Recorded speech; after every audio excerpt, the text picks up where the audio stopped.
How is everybody doing tonight? Welcome to Fire for Effect Live. It is May the 4th. Be with you. Yeah, it's been a while. Well, actually, I was on last week. Busy night. We're going to have some interesting conversations tonight. With me tonight is Mr. James P. White from 95.7 Cruise FM, also the host of the Jedi Jimmy Podcast. There he is. There's the man himself coming into frame. Jimmy, talk to us before we get into shit. I'm going to cover the sponsors later. So you have to stay with us till the end to hear the sponsors and the special merch announcement. But it is May the 4th, 2022. Big day if you're a Star Wars nerd. I got Jimmy with us. There's Danielle. Danielle, you're the first person in here. Oh, there's Wade. And I am a Star Wars nerd. So you get to hear some, if you weren't tuned into 95.7 Cruise FM this morning, you get to hear a bunch of fucking unbelievably interesting Star Wars shit here tonight. Or uninteresting, So, any way you want to look at any way you want to look at it. So James is here to explain the significance, in his own words, of what May the 4th is and, you know, its relationship to the Star Wars universe, which is globally owned by Disney right now. So you have the mic, my man. Okay, so the significance of May the 4th, it's Star Wars Day, because it kind of coincides with May the Force be with you. It's May the 4th be with you. And actually, It's a play on words. like he said. And I'm a huge Star Wars nerd. I love every aspect about it. But the best part about May the 4th is a lot of cool things, especially since Disney took over, come out on Star Wars Day. One is a meditation soundtrack dealing with the Jedi. I'm going to deal with that on my podcast at another time because it's like 2 hours long. That's tomorrow night, right? No, that's going to be next week's. Okay. Because that's the Jimmy. Jedi Jimmy's got a workout. whole thing tomorrow night. His podcast drops tomorrow night, episode 16, and it's lightsaber form number 7. Captivating shit. It is, because that's Mace Windu and Darth Maul's lightsaber form. But the cool thing about Star Wars Day is they always release new stuff. You have to go to StarWars.com and see the new Obi-Wan Kenobi trailer. There it is. It's amazing. I had so much fun watching it. I can't even explain. Is exciting stuff. So I made a little meme thing, you know, to articulate the importance of today. All right. So here it is. Remember, Luke, with great power comes great responsibility.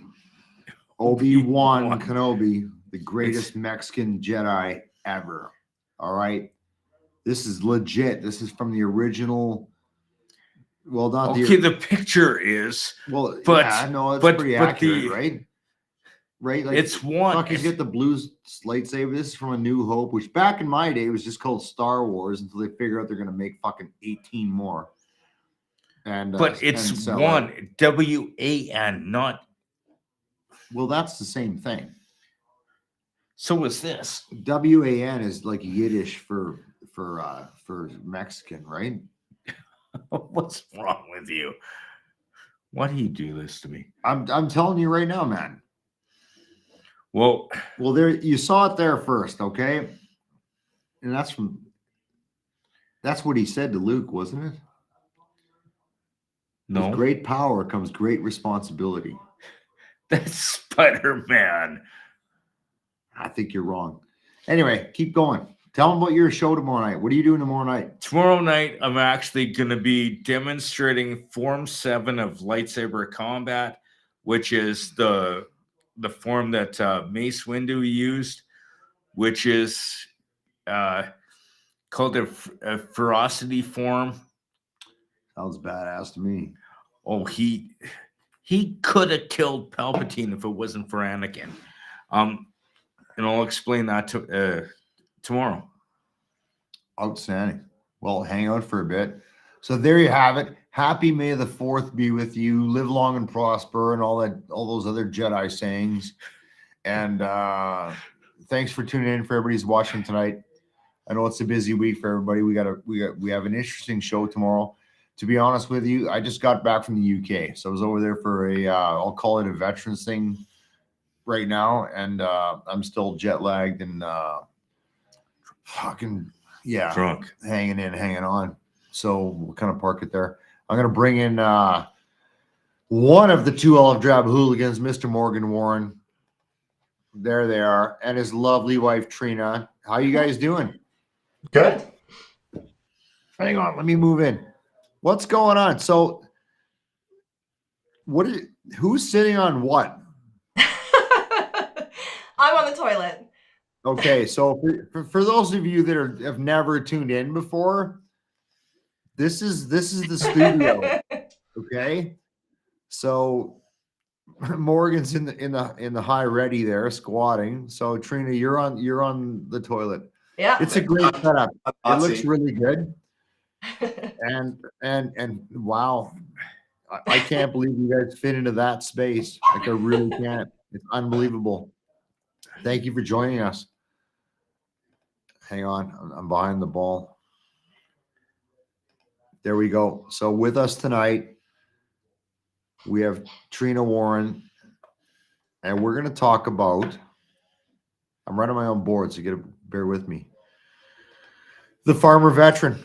The veteran farmer. The veteran farmer. The veteran farmer. I can edit that out later. Now, I don't know a lot about the veteran farmer. I know a little bit about the veteran farmer. I know it's about, and I read everything you sent me today. We're talking about, the well-being and the wellness of veterans. So for those of you guys that don't know Trina, and Morgan, this is his lovely wife. She's put up with all of his fucking bullshit for how many years now? 20 years. 20 years. 20 years of dealing with a hard-hitting, pipe-hitting sniper, multiple deployments, Afghanistan, courses, exercises, a classic Army wife that just grinds through it and sucks it up, which is not an easy thing to do. It really isn't. So I tip my hat to you, Trina. We've never met, but we're meeting now virtually, I guess, which is the way of the world. So that's amazing. And thank you for fucking putting up with this shit, because it's a hard thing to do. It's a hard thing to do. But Trina, give us some background on what do you do, and lead us into what the veteran farmer is all about. And then we're going to kind of open it up for people to ask some questions on it, because I know that the viewers are going to have some questions, because first of all, my first impression was, well, this is another thing about weed, but there's more to it than that. So give us your background, give us how you got into this, and give us how, what the direction you see this going. Okay, so I started with the veteran farmer almost a year and a half ago now, out in New Brunswick, which is where their head office is. We were posted out there. I'd stayed at home with our kids for a few years. I have an admin background. They were looking to hire some more people because they are expanding their offices across Canada. And I put my name in the hat, and here we are now. They knew we were going to get posted back to Alberta. So they hired me on to train me there and then open the office in Edmonton here, which is what I did in August. So we've been running the veteran farmer, or I've been running the veteran farmer here in Alberta since August of last year. And we've expanded across Canada. I'm the most in office at the moment, but there's in the works in the next year, there should be a few more offices out west. Right now we're in New Brunswick as our head office. They have Halifax coming online any day. They're in Quebec right now, setting one up right there.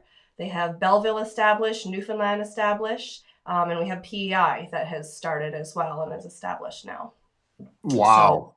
Yeah, we have members coast to coast, all across Canada. Most of what we do can be done remotely. As far as paperwork wise, we work with a medical platform that gives us access to doctors for veterans that need assessments or reassessments. We run a psychological program, so all of our offices have psychologists that work in there for veterans who need counseling and support that way. And basically they have all of our physical offices open as wellness centers. So it's free for all of our veteran members. They can come in, hang out, build that community around themselves with like-minded individuals. We run all kinds of support programs for them, which are very individual depending on what our local community is looking for and what they need. Yeah. We go from there. So can you kind of enlighten everybody on exactly what services the veteran farmer provides? Yeah. So first and foremost, to become a member, we start you with a medical cannabis prescription. And we specialize in getting people approved for prescriptions over 3 grams, which I know you've talked a bit about cannabis before on your show. Feels like we talk about it a lot, but anyway. All the time. It's kind of a big thing. It's a big thing. So, yeah. Obviously in the military culture, drinking is a big thing, right? But so that's my go-to, but Yeah. I'm always down with, and nobody here that's listening or watching should follow my lead.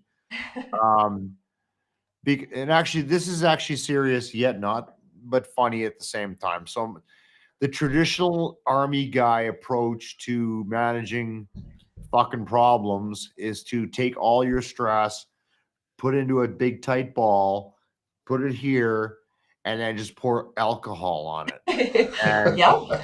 No, it is. It's funny, but it is. it's actually also true.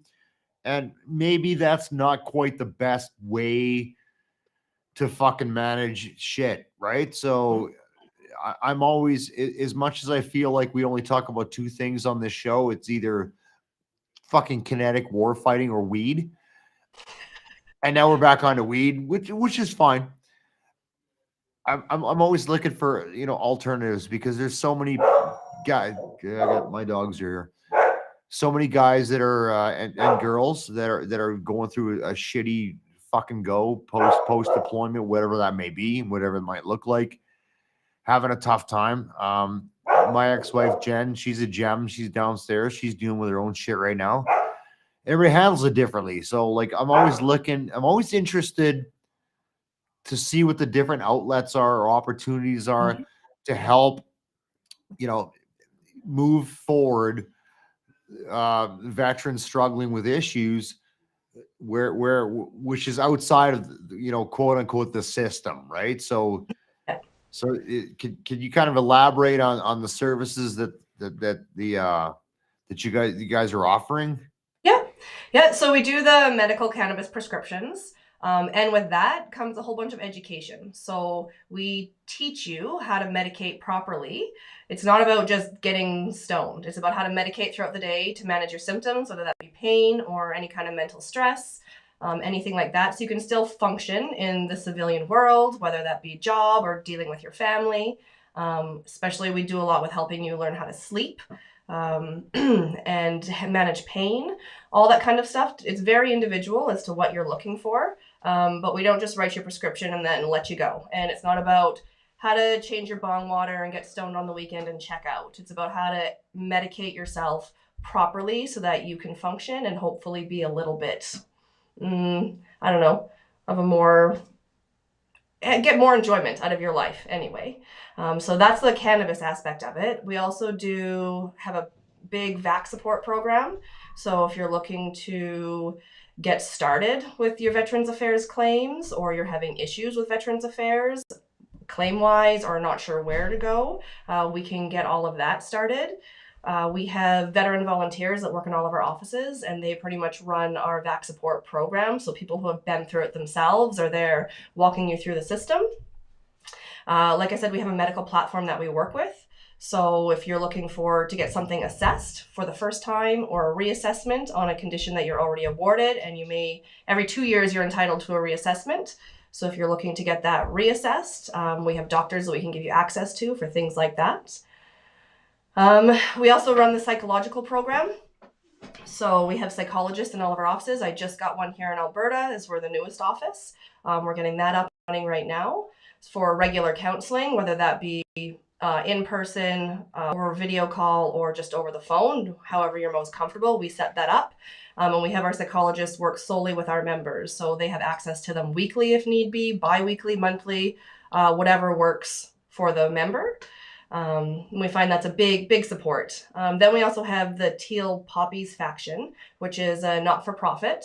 The Veteran Farmer is a non-profit, and Teal Poppies is a not-for-profit. And Teal Poppies we have set up strictly for families, so spouses and children and things like that.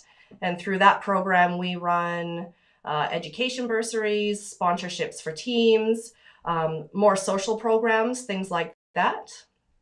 So a lot of what we do is based on social community for veterans outside of the military. So when you're looking to reintegrate into civilian life, people find that civilians just don't understand. They don't have the same experiences as a veteran. And it can be very lonely. And lots of veterans come out. They're always surrounded by that brotherhood when they were in, and now they're out and they feel alone and isolated. And misunderstood, right? And then they stick at home, they don't really do much, and they get inside their own head and things get exacerbated. So we have our social programs for people to come out, interact with other like-minded people, reconnect with people they may have served with or not served with, meet new people. We're very unpolitically correct. People can come in, feel comfortable. Right now, in my Alberta office, we're running a music program. So we have guitar lessons going every Wednesday. Every Friday from noon until 4, we run a social lunch. So sometimes we order food in. Sometimes we have a barbecue. We just barbecue up a whole bunch of whatever we have on the menu that day. And people just come in, drop by. The veterans are welcome. Their spouse is welcome. Kids are always welcome.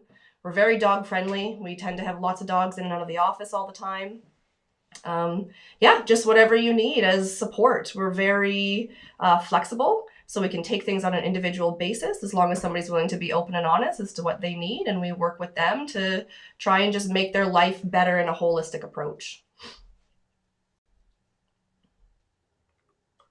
Chris? We can't hear you. Can't hear you, brother. Sorry, I'm that guy. No, that's really good. I do have a couple of questions, obviously. And it revolves around synergies. First of all, is the Canadian Armed Forces supporting this, or is Veterans Affairs supporting this? Do you have synergies with MFRC or JPSU, or whatever the fuck it's called today? Yep.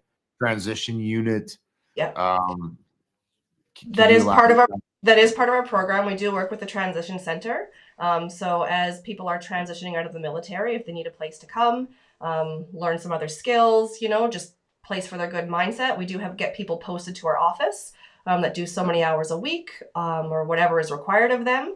We're responsible for them, and we just help look after them, give them little tasks to do on a day-to-day basis, depending on what their abilities are and what they're comfortable with. And we have a good relationship with Veterans Affairs and Blue Cross because of all the paperwork and everything that we do. What about so there's a lot of other organizations out there, and off the top of my head, we have the Veterans Association Food Bank, who also has parallel programs similar, but not to the depth or the involvement that you guys are in. There's what the fuck is it called? Homes for Heroes. Morgan, help me out here. Where they build the homes to help everybody. Is that what it's called? Yeah, I think so. Yeah, over on 153rd and 97. Yeah, and that's out of Calgary too. I apologize if I'm fucking that up for anybody watching this. So, like, when you have other organizations that are all out there, all trying to do the right thing, are you creating synergies with them? Are you having conversations with them? If the answer is no, that's fine, because it's kind of something I'm looking into, is to look at all these groups going, right, you're all trying to do the fucking same thing, but you should really look at creating some synergy. So is that a thing, or is it not a thing? No, we do. We work within the community. and with anybody who wants to support, like there's many veterans out there. They all need a little bit of support in some way. And anywhere somebody feels most comfortable going for their support is the best place for them. So yeah, we can be another option to that. We also work with them. We refer people to the Veteran Food Bank sometimes if people aren't interested in a cannabis prescription. We refer them other places for them to go and get help. We have a Veteran Food Bank donation bin in our office here. We give them donations quite often. I haven't personally been in contact with Homes for Heroes, but it is something that we would support. So we do a lot of things mostly behind the scene when it comes to supporting the veteran community and our donations and stuff that we give out throughout the year and things like that. Okay. So yeah, we do. We're big into the community and supporting the community and things like that. So Yes, because that's always I always try to put my fucking head in the struggling veterans mindset. So they're dealing with VAC is a lot of work, as we all know. And it'll always will be, because it's a government run organization. And I'm not shitting on Veterans Affairs. I've said this before and I'll say it again. The people that work at VAC are trying to do good work, and they are trying to help veterans, but they're part of a fucking a bigger bureaucracy that is very difficult to navigate. So I'll kind of park that there. So then you have organizations like yours, and then you also have all these other ones, and it can be kind of I don't know, overwhelming for that young guy that's coming out of the Canadian Armed Forces. It's trying to figure out, first of all, he or she is trying to figure out what the fuck's wrong with them, and they don't know. And they're trying to work through it and trying to navigate VAC, trying to navigate transition, trying to navigate what they're gonna do next. And they're getting hit with all these opportunities, and trust me, they're all good. Everything what you guys are doing and what the food bank's doing, what Homes for Heroes is doing, and all the other ones are great things, because I'll tell you right now, they didn't exist 20 years ago. Kind of when we need them, coming out of the Balkans, where we got a lot of veterans that were coming out of Croatia and Bosnia, and went through some shit. There's more than just Afghanistan, and they're struggling. So how do you rope them in? But here's the other piece to it, and don't take this the wrong way, Trina, but it feels like every fucking veterans advocate group is like throwing weed at the problem as the start state. And I'm not sure that that's necessarily what everybody wants. Me and your rock star husband there grew up in a world where fucking zero tolerance on marijuana. And don't get me wrong, I like to smoke a little bit, and it's done wonders for me when I find the right strain. It's helped me with physical pain, helped me sleep. And I know so many guys who've benefited from government issued weed, which I have a fucking ton of it downstairs, to help manage both mental and physical pain. But it feels like there's so many organizations that like, okay, well, we're going to throw weed at the problem out of the gate. You know what I'm saying? So it's like, what's the difference? Because there's some guys that are fucked up that might not want that as an option. So is there something there? You know what I'm saying? Yeah, definitely. Yeah. So obviously cannabis isn't the be all and end all answer for everything for everybody. No. And that's fair. A big thing that we do while we promote the use of cannabis is harm reduction. So we see lots of people, whether they're in the military or especially when they're releasing, they're getting medically released, or they're just done because their body's broken, or their mental stress load is just too much at that point in time, and they're on a ton of prescription pills. We have people come to us and they have no stomach lining left anymore. They're in the beginning of failure. Or before, the culture of drinking is so prevalent in the military culture, and that takes its toll on your body as well. Not that cannabis, if you overuse it, you can definitely still, cause yourself your own issues and things like that. But the fact of the matter is it takes a lot longer to happen, and it's much gentler on your system going through in the first place. So if you can replace your drinking or some of your prescription medications that you're taking that are also causing a whole bunch of other side effects with cannabis that doesn't have as many harmful side effects to you in the long run, you're going to be better off. You're going to be better off for yourself, you're going to be better off for your family, and you're going to be better off for the community around you. So that's why it's so prevalent, because pills and alcohol are so strongly promoted when you're in. Cannabis has not been on the scene for so long. Like you said, there was a zero tolerance. So it's a big leap for some people coming out to all of a sudden change their mindset about it and start to use it, which is why we really put a lot of support behind the education and how to use it. Even myself, I've never used cannabis in my life until about a year ago. I had issues forever with anxiety and insomnia. Didn't get a lot of sleep with being home alone and having young kids. I wonder why. Right? Yeah. I wonder why that would be. Yeah. So I started to use cannabis just to help me sleep. And it worked amazingly. I realized what it was like to be a human again and not be sleep deprived. Yeah. And I was like, wow, this really helps. So my own personal experience with it has been great. I don't just use it as a tool to get high and check out from my regular daily responsibilities, but I do use it to medicate with properly, and I don't have to worry about side effects of becoming addicted and, you know, not being able to get off of it later on or causing issues to my system in another way. I can take a little bit of indica oil before I go to bed and I'm fine. And there's so many different options with cannabis now. You don't have to smoke it. So you can use your ingestibles, your oils, your edibles. There's all kinds of concentrates now, things like that. So you don't have to worry about inhaling anything and having that damage to your lungs in the long run if that's something that you're concerned about. There's so many options now, and it's really becoming much more of a choice for medical use. So we teach people how to medicate. Our big thing, we used to have a slogan, it was educate, grow, medicate. So it's big about educating.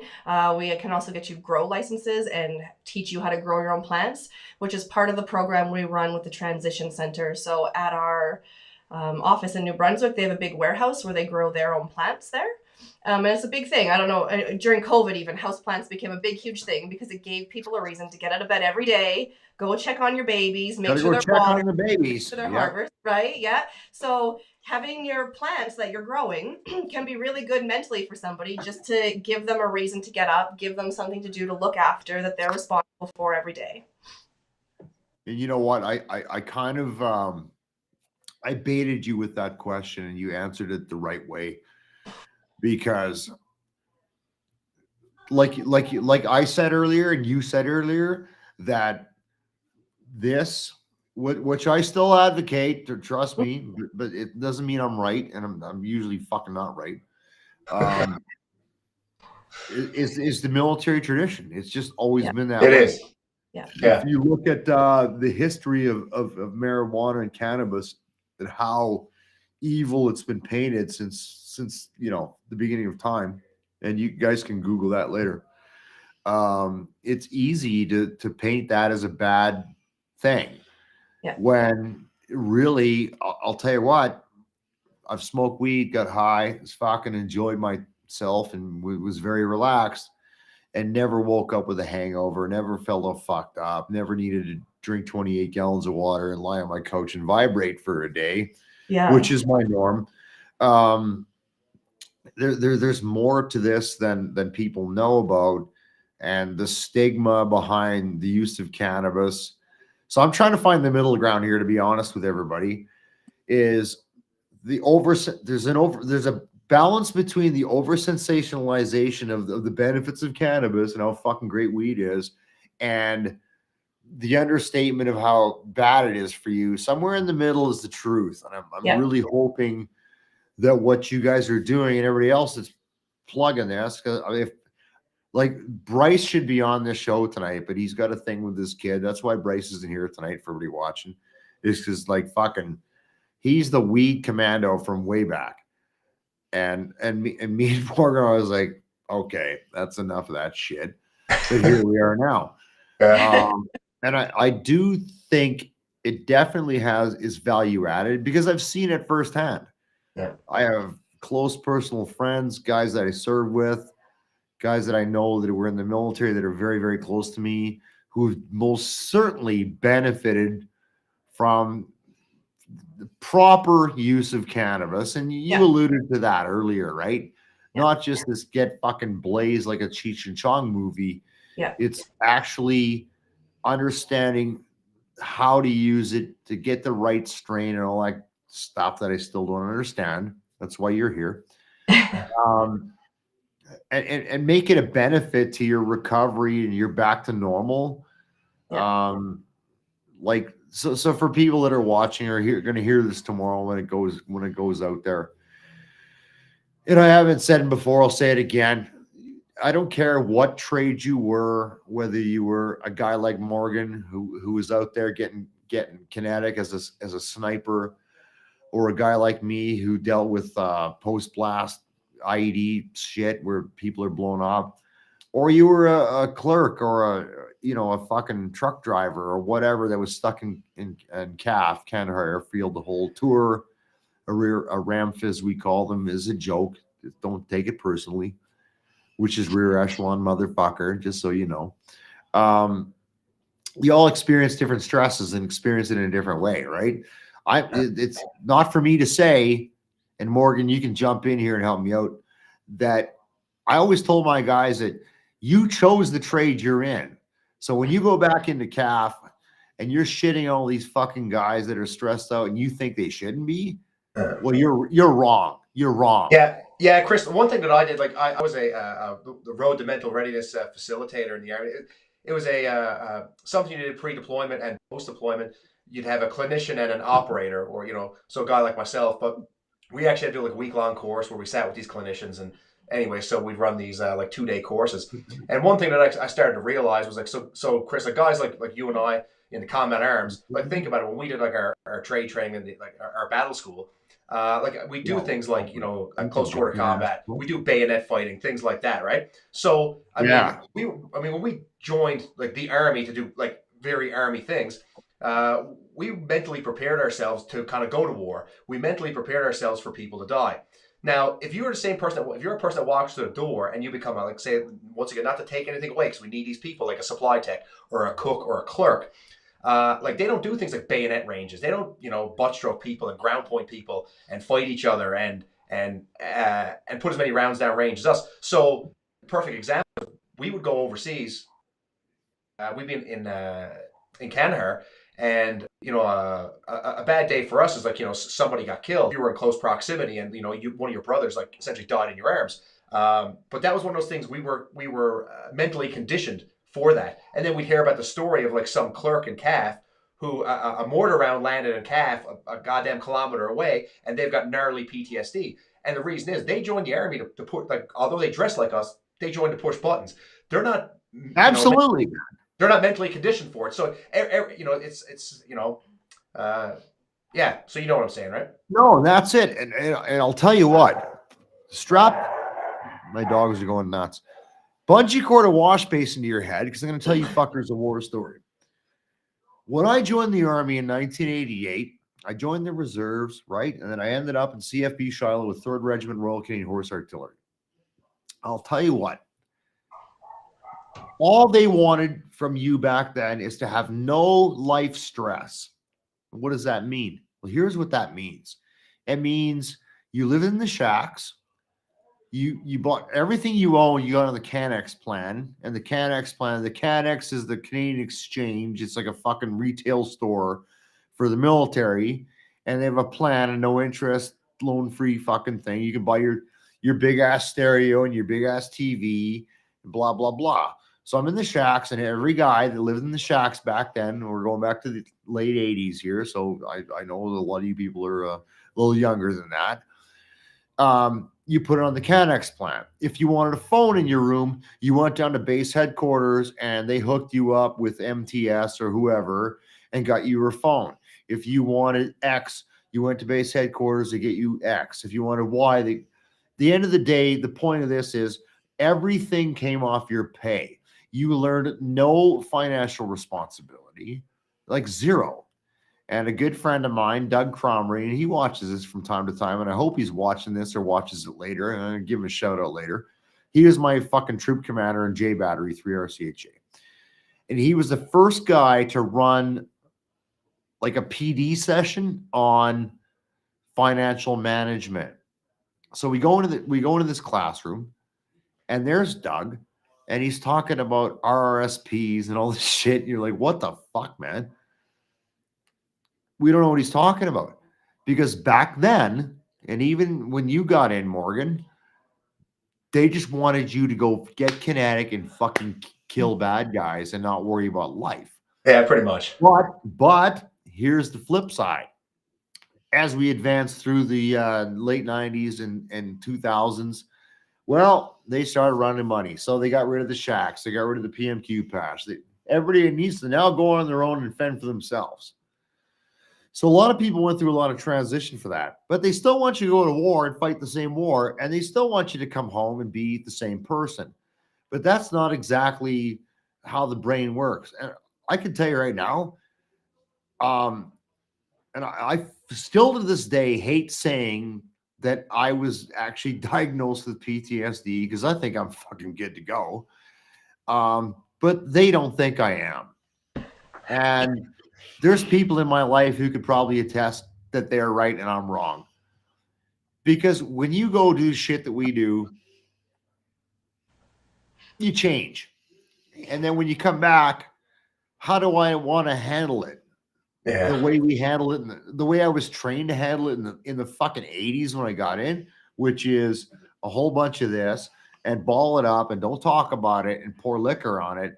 Or maybe we should, just maybe, we should start looking at some alternative methods to how we manage this. And don't get me wrong, I'm not saying that smoking weed is quite the way. And I'm sorry if I'm downplaying this, Trina, because I actually do see some merit in this if it's managed and controlled properly.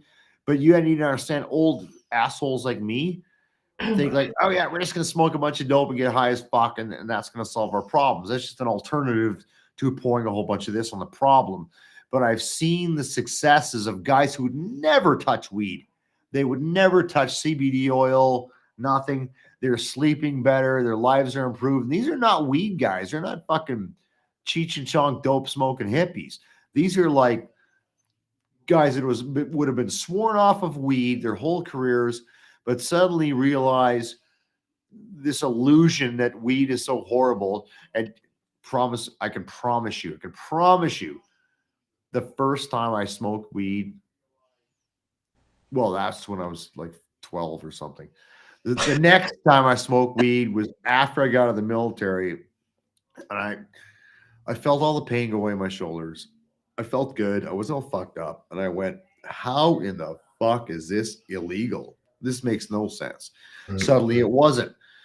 But it needs to be managed properly if you want to use it as a medicinal thing. So actually, my main man, the Jedi Jimmy himself, has a question for Trina. So come on in, buddy.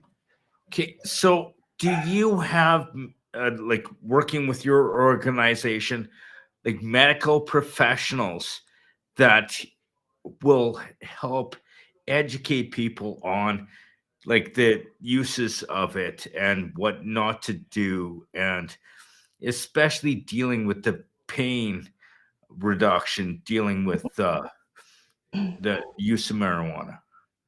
Yes, we don't have medical professionals. That's what our veteran farmer staff is trained to do. So if you come into our membership and you're local in Western Canada, you'd be dealing with me. I'd be the person doing your education with you. So I talk to guys, figure out what their background is, figure out what's going on with them. We figure out how many grams for their prescription they need. We get them set up with the proper licensed producer, depending on what products they're looking to order and use. Then if the need be, I can walk them through what they need to order, when to order, how to use it. I help them come up with a little protocol for dosing, when they're using their cannabis, how to use the cannabis, what to use when for what they're trying to treat during the day and the night. And then we check in with you regularly all the time, and we tweak it as need be. If you need an increase in your prescription, we work with them to get that done. all of that. And the other thing that we do is we don't just toss the cannabis at them and then let them go on their own. We involve them in our whole social community. So I do wellness check-ins weekly. It's what I spend the majority of my time doing. There's some members that I check in with more regularly, and some people that reach out to me almost daily just to check in and say hi, let me know how they're doing. I always tell people, it's always one of my intros that I tell them. I said, when you're having a really good day and you want to just share the joy with somebody, feel free to give me a call and talk to me about it. If you're having a really bad day, one of your worst days, and you need somebody to talk to, absolutely pick up the phone and give me a call. Or if you just want somebody to tell you ridiculous stories about dogs, I'm your girl. Feel free to give me a call anytime, good day, bad day. We're here for you. That's why we keep veteran volunteers in all of our offices. So if it's something you don't feel comfortable talking to me about, we have other veterans on hand there that can talk to you and walk you through things like that, right? So it's all about support. That's really what you just said there, Trina, really makes all the difference. This is a follow-up. It's not like I won't name other organizations, but they just send you something and go, here, that'll solve your fucking problems, whether it's a chunk of money or whatever. And then you're good. And then you never hear from them again. So the fact that you follow up with your clients, we'll call them that's a fair term, right? Yeah. And that makes a big difference because that's it. It makes a big difference. At the end of the day, it shows that you care. Yeah. Come on the camera. Come on. Sorry. He's a radio guy. He's not a video guy. I'm not a video guy. It shows that you care. And that's a big thing. Yeah. And I'm just gonna I guess medical people actually really. I'm used to it, so I can manage you well.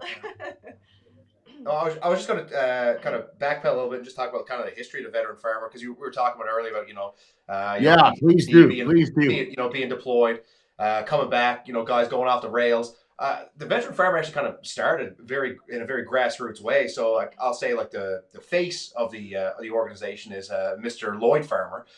He was a member of 2RCR and he deployed to the Balkans. And while he was in the Balkans, he was a track driver, M113 driver, and ran over a landmine. Now, it wasn't so much the blindly messed him up. It was when the M113 kind of rolled down over the hill multiple times, and he had a gnarly back. He had a pretty bad back injury. They did back surgery. He was in a shit state, and he was released from the military. And then obviously, just like everybody, he had a booze-fueled great time.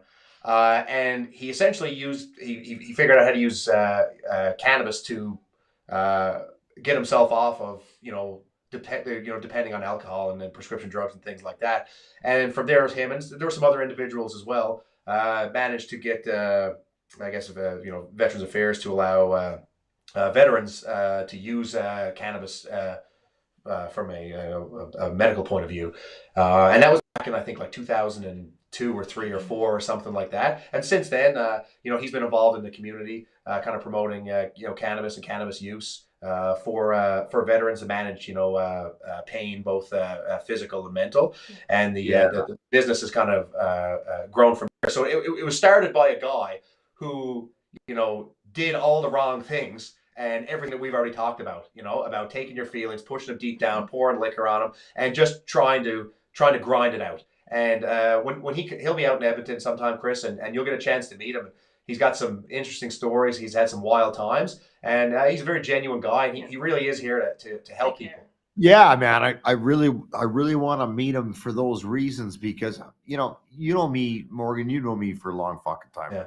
I beat people up on their fucking bullshit, and I'm saying show me this isn't bullshit, because I'm full of shit, because to me this is still the way you do it, and I fucking know it's not the way you do it, and I know there's benefits to the alternative, because I've seen so many guys that would never touch weed because it was so evil, and they weren't big drinkers, but they're dealing with shit and they're finding all these benefits, and it's like, fuck, man, maybe I'm typically wrong. I gotta figure it the fuck out. So I really want to go down that path, and I know it feels like on this pod we're either talking about fucking getting it on or getting high, and it's like I'm trying to find that middle ground. But this is not a bullshit thing. I'm yet to be convinced that it's not flash in the pan because of the hype. Like I'm still skeptical, but I can tell you firsthand that personal experience of smoking a little bit of the right shit really got me good. But is it that you're good for a little bit and then you're fucked again? Like I just don't want to be belt fed fucking weed to keep me at that level. Eventually there has to be an end state that gets me good, and I'm not on any fucking narcotic or alcohol, which I really like. I'm not gonna lie, to help me sort my fucking shit out. So I guess my question and or challenge, Trina, and you don't have to answer this right away. It's a loaded question. Is what is the next tactical bound or fucking end state for the veteran farmer? Like, is it can't be just like keep smoking weed and call us. There's got to be something, and you don't have to ask this right now because maybe this is fucking. Oh no, I have an answer for you. All right, wicked, good. So yes, we do promote cannabis and we educate you on how to use it properly. And a lot of what we do is harm reduction with other substances in your life. But the number one thing that I focus on is the social support network for you. So you were talking about the end state. One day, eventually you want to be good to go and not have to medicate anymore, not have to look at booze to heal anymore. But is your PTSD going to be cured? Is your chronic pain going to heal itself and all of a sudden your bones and muscles are going to be in the right place and you're not going to have pain anymore? Probably not. So it may be something you may have to use as a support for the rest of your life. But number one, if you feel like you have a place that you belong, you feel like you have people who are there to listen to you and care about you, you feel like you have people that you can reach out to when you're in crisis, at the end of the day, you're going to be in a better place whether you're medicating with something or not. And so that's what our number one focus is. That's what my number one focus is when I'm in the office there. I'm there to be a friend, not trying to sound cheesy or corny or anything like that. No. That's important. I've lived it, you know. I know. Seen it. I understand the lifestyle. And that's another big reason. So all of the employees that they bring on board are veteran spouses, they're veterans themselves, they're veteran family members. So they understand the lifestyle, they understand the experiences. So you're not coming in talking to some civilian that doesn't know and just kind of brushes things off, right? It's very near and dear to all of us. And we want to really work to build that community for you guys. And I have to say, like, in the year and a half I've been with the company, seeing somebody come in for the first time, they're all stout, they're anxious, they can barely talk, they can barely sit in front of you without shaking because they're so nervous, you know, they're breaking down already. And from that day we start with them, we get them to start medicating, we give them support, we check in with them, and normally within like 5 to 7 days time, they're able to come into the office and they're a completely different person. You know, they're able to open up, they're able to talk to us. They are laughing, they come in and they tell us jokes. You know, we have a camaraderie built with them, and then they get involved with more of our social programs. And then they have other like-minded people. I've seen people give up drinking. I've seen like the marriage success rate for members that have come into our program, because it's something ridiculous. Like 70% of couples upon release end up divorcing and things like that within 2 years, just because it's such a transition. I'm well aware of that. Right? So members that come into our program, we have a 100% success rate right now with couples who come on board into our program and their family gets fully involved and takes advantages of our social programs and things like that, for them ending up to be okay in the end, right? So any way we can insert ourselves in support, whether that's cannabis, financial supports, whether that's through VAC or you know, some kind of fundraising for a sports team, bursaries for education, things like that. Whether it's just childcare, one night a week, and you want to come out to our social events, bring your kids, have them entertained so you can actually hang out with other adults. It's something that we do and that we offer, right? That's important. Is there, you're offering more than just here's how to get on weed. Yeah. It's you're creating, I guess, I'll call it, for lack of a better, no, it's not lack of a better term. It is the term, a social circle. It's an alternative to fucking a spiral of which Family group. a bit. Yeah, that's actually a good term, a family group. Yeah. So you create social circles and support networks that might not otherwise be there. Is that fair to say that? 100%. Yeah.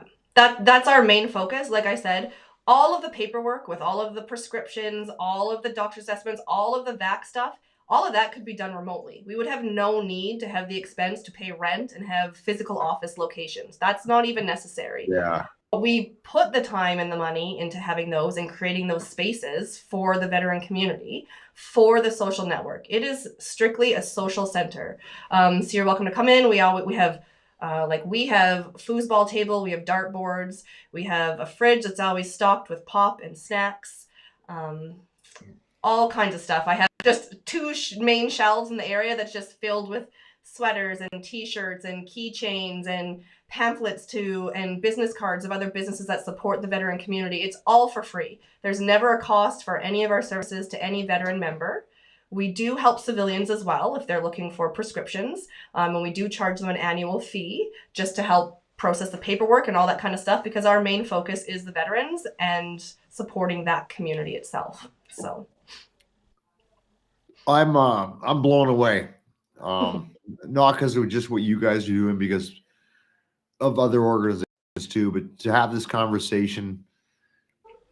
Fuck, this shit did not exist 20 years ago. Like, this did not exist. Right? Morgan, you remember that, man. Like, back in the day, there was nothing. There was the Legion, which is I'm not shitting on the Legion, but I always say that when I shit on the Legion, so I apologize to the Legion. Is very antiquated and behind the curve. So to hear this story, because this is new to me, it really is. Like Morgan kind of told me about it. He told me what Lloyd was doing.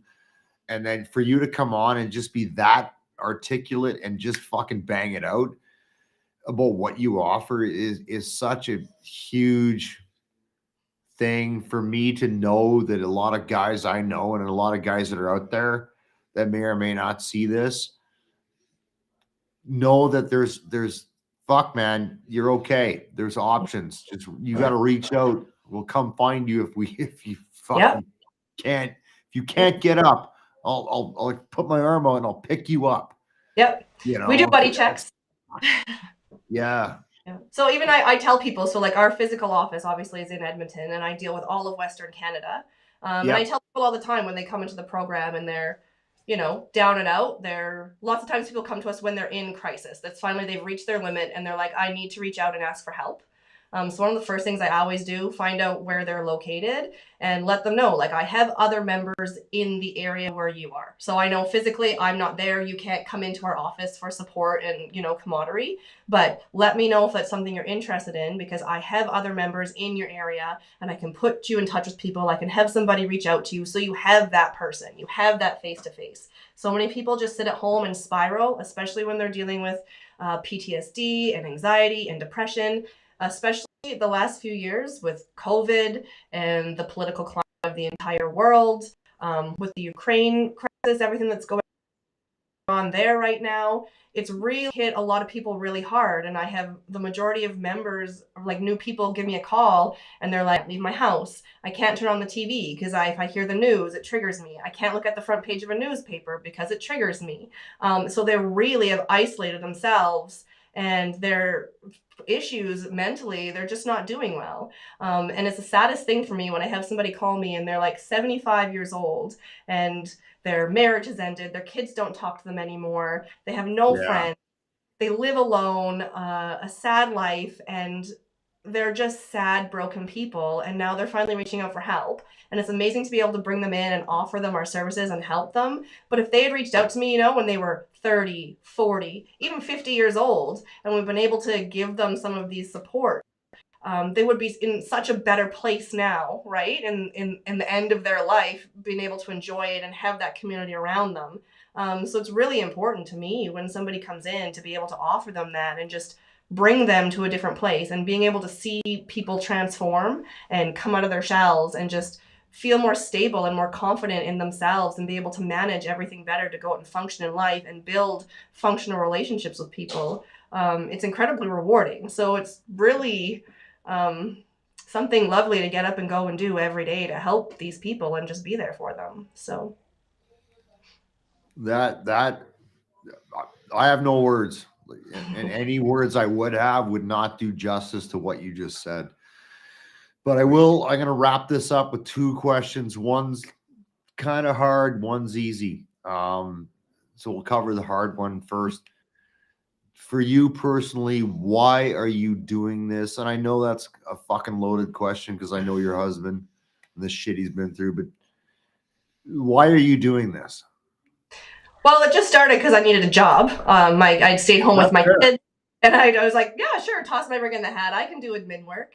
But when I got in there and I saw what the company is really about and what they do, and I mean, obviously, the last 20 years of my life have been in this community, and I've seen Morgan, and I've seen our friends, and I've seen other people go through the struggles, and seeing the supports that are there for them, especially like you said, the Veterans Affairs program and stuff. There are supports there. They're good supports, but the system is so convoluted and difficult sometimes. It's when you toss that on top of somebody who's already dealing with mental stress, it's really difficult. So just be able to, help somebody through the process and walk them through so that they can be in a better place. Their kids are better set up. Their wife is better supported. Everything like that all around is just better for them. It really matters. And maybe I'm cheesy. Maybe I have too big of a heart, but I like to help people. I'm a fixer. I like to help things for people. I like to see them happy and make things better for them. So it's very near and dear to me to be able to help my personal family friends, to be able to help my husband out, to be able to, see these people come in crisis and in a low spot in their life and be able to just insert a little bit of support for them and see them transform and see them take control of their own lives and get back on their feet and everything around them just become more positive for them. I love it. Your husband. Hey, Chris. Just on a side note, I think I said this to Trina a while ago. It was kind of like a joke. I'm kind of like her Mr. Miyagi, the 20 years of putting up with like my bullshit, putting up with the Army's bullshit. She didn't realize that this entire time I've been setting her up for this for this job so she could help the entire veteran community. This is wax on, wax off. Fucking wax on, wax off. Trina, your husband is not the fucking best man on the fucking planet. No, I'm not. But to tell you what he is, he's a hell of a man and he tries his best. And that's all I ever ask of anybody. Next question. Mm-hmm.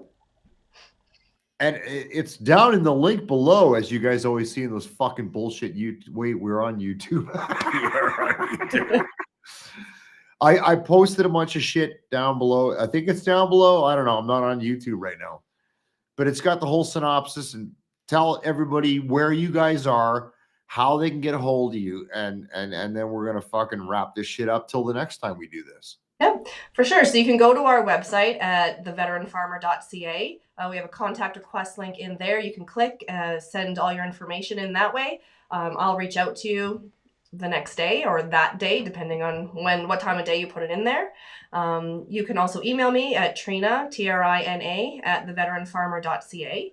Our office in Alberta is down on the south side of the city. It's at 9762 54th Ave. We're in the old San Francisco building, and you can come right on in. Our office is open Monday through Friday, 9 until 5. Every Friday, we host a social lunch where we bring in food and we feed whoever's there. That goes from noon until 4. You don't have to be a member. Just come on in. Like I said, spouses, pets, kids, they're all welcome anytime. We run our Teal Poppies group. I just got that started here. We run our Teal Poppies group in the Alberta office the last Wednesday of every month, and that is strictly for veteran spouses. And we plan an event every month. Last month we did paint pouring. We had a paint night, had a whole bunch of fun. This month I haven't decided what we're doing yet, but I'm looking into maybe some planting pots or building terrariums. I'm going to see if there's a greenhouse maybe that you guys could all come finish my pergola. There you go. Just a whole bunch of ladies in your backyard. I'm sure that's what that's you want. Fine. I'll cook food. Just get over here and help me. just do it all. Yeah. No, so we have that. Yeah, that's our physical office location. And our phone number is 587-499-0268. So if you don't want to do the computer, you can give me a call. I can do everything for you over the phone. Or you're welcome to come into the office at any point in time.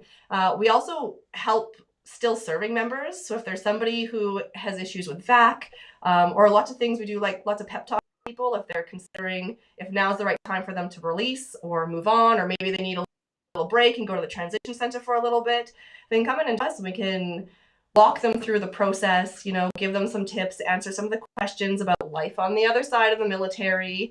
You know, if it's in their best interest right now to get out, depending on where their headspace is at, what's going on. But all that stuff we offer. So we're big also into supporting the still serving community as well, not just veterans. So you made my night. It's been a hell of a day. It's been a hell of a week, and I've been stressed the fuck out. But hearing all this shit warms my heart. Thank you guys so much. I can't thank you enough. We will do this again for sure. Yeah. To follow up and see how it progresses. Everything you guys need to know is down below, and if you don't know, get at me or get at me and Morgan, and we'll figure it out. Ladies and gentlemen, I want to thank these two lovely people. My main man, number one rifleman, team leader, Team Alpha, Morgan Warren from the Olive Drab Hooligans, and his lovely wife Trina. Yeah, I'm the luckiest man on earth here, right? You are. On behalf of the Farmers Veterans, so I'm gonna let them go. We're gonna wrap this shit up. And we're gonna definitely do this again. So thank you guys so much, and we will most certainly do this again. Thanks so much for having us, Chris. It was nice to chat with you. You're always welcome. You're always welcome, and you're always welcome back. Wow, what can you say about that? There's legitimately organizations out there that give a flying fuck, that are actually doing things that, and I'm not shitting on Veterans Affairs Canada. VAC does the best they can. Government organization. If you've ever done taxes and you're a civvy, you get it. It's a time process. This stuff didn't exist 20 years ago, you know, in the mid 90s and shit. When I was a younger man, when we came back from the Balkans and shit like that, before Afghanistan, even after we got in Afghanistan, none of these organizations existed. There was no the Veteran Farmer. There was no Veterans Association Food Bank. There was no Wounded Warrior, and all these great organizations that have been, you know, not-for-profits have come up to try to pick up the mantle, if you will, to help veterans do what they do. So I can't thank Trina coming on. I can't thank Morgan enough for coming on. So that's a wrap. I mean, thank you guys for tuning in tonight. I didn't know which direction it was going to go because I honestly didn't know fuck all about the group. And now I knew. So now I know. Now I knew. Have another beer. I got to go down there. I got to go check it out. I got to go see what they're all about. Go meet the people, shake hands. Now that we can do those things again. So thank you guys for tuning in. Let's wrap this up with a few shout outs to our sponsors. First of all, Fire for Effect Live is brought to you by DeanBlundell.com. Go to the Dean Blundell Network, where you will find Canada's largest digital source of sports news. Oh, by the way, hockey's on tonight, so I'm sure you guys are like, fuck, I have no time for your podcast, bro. And podcasts. There's a ton of podcasts, including mine, that are on there, including the Jedi Jimmy Podcast. James is here with us tonight. Also brought to you by Positive Mike's Brewing Company. Mike, I need some beer. I'm completely out. Positive Mike makes amazing beer. You can get the gear. You can't get the beer yet. I can still get the beer. Mr. Hooper Inc. Mr. Hooper, also an educator on the benefits of cannabis as an alternative solution to conventional medicine that rots out your fucking liver. And last but not least, my man, Jeff Nonay from Lakeside Farmstead, family owned and operated in the Edmonton area. Lakeside Farmstead, just north of Edmonton, your source for amazing dairy and Wagyu cross. So check it out. Now, wait, there's more. You can get my merch. If you go to DeanBlundell.com and you click on shop, and then you go down to something, and then click something else, and then something else, you'll eventually land on this. So I got hats, I got some shit to support the Ukraine on there. I got t-shirts.